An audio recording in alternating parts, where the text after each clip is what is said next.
Question ये कर रहा है कि in a triangle A B सी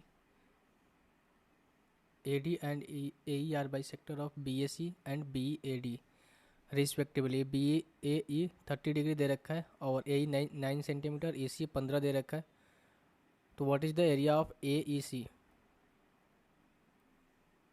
ये आपके सामने एक ट्रायंगल है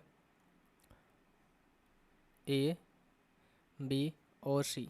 इसमें बोल के रखा है कि ए डी और ए ई जो है बाइसेक्टर है बी ए सी और बी ए डी का। तो अगर मैं यहाँ से लाइन को ड्रॉ करूँ, एक तो मान लो ये बाइसेक्टर हो गया कुछ इस तरीके से, और दूसरा आपका ये बाइसेक्टर हो बोल के रखा है। ठीक है, सबसे पहला बाइसेक्टर कौन सा है आपका, ए डी है, यानी कि हम कह सकते हैं ये डी है। फिर आपका कौन सा बाइसेक्टर है, ए ई है, इसको आप ई मान लो। ठीक है भाई, अब बोल के रखा है कि भाई एंगल ए जो है बी ए ई में, ये एंगल हमें दे रखा है कितना 30 डिग्री। और ठीक है, अगर ये एंगल बाई सेक्टर है तो 30 है, तो ये भी, क्योंकि दो इक्वल एंगल बाई सेक्टर क्या करते हैं, दो इक्वल पार्ट में डिवाइड करते हैं। ये 30 है तो ये भी 30 होना चाहिए। तो पूरा ये 60 हो गया ना। अगेन ये ए डी भी एक एंगल बाई सेक्टर है, तो पूरा का पूरा ये लेंथ भी 60 होना चाहिए।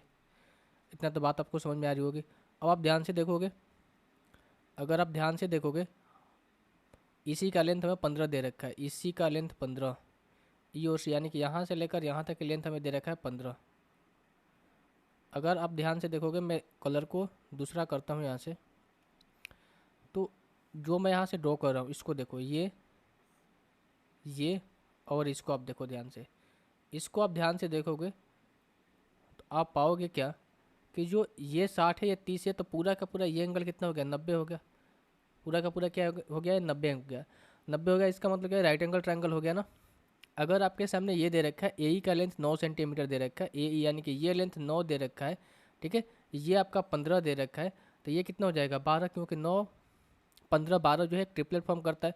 आप ऐसे भी कर सकते हो ना, 225 माइनस 144 करो, कितना हो जाएगा आपका, ये 1 हो जाएगा, ये 8 हो जाएगा, 81। ठीक है, तो ट्रिपलेट आप यहाँ से भी निकाल सकते हो, अगर आपको याद है तो बहुत अच्छी बात है।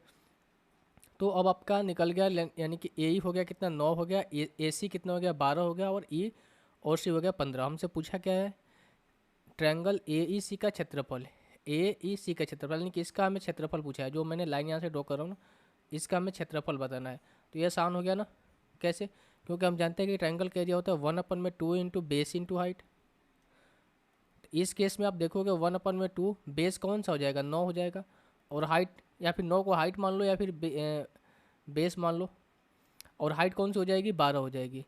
क्यों, क्योंकि जो हाइपोटेनस होता है वो दोनों साइडों से बड़ी होती है, और ये 15 है, तो ये अब जो कि जाहिर सी बात है, ये यहाँ से ना तो बेस हो सकता है ना ही हाइट हो सकता है, ये हमेशा क्या होगा, पर हाइपोटेनस होगा। ठीक है, और ट्रायंगल का एरिया होता है 1/2 इंटू बेस इंटू हाइट, तो 2 से कटेगा 6 बार में, और 9 गुना 6 करोगे कितना हो जाएगा 54 सेंटीमीटर स्क्वायर।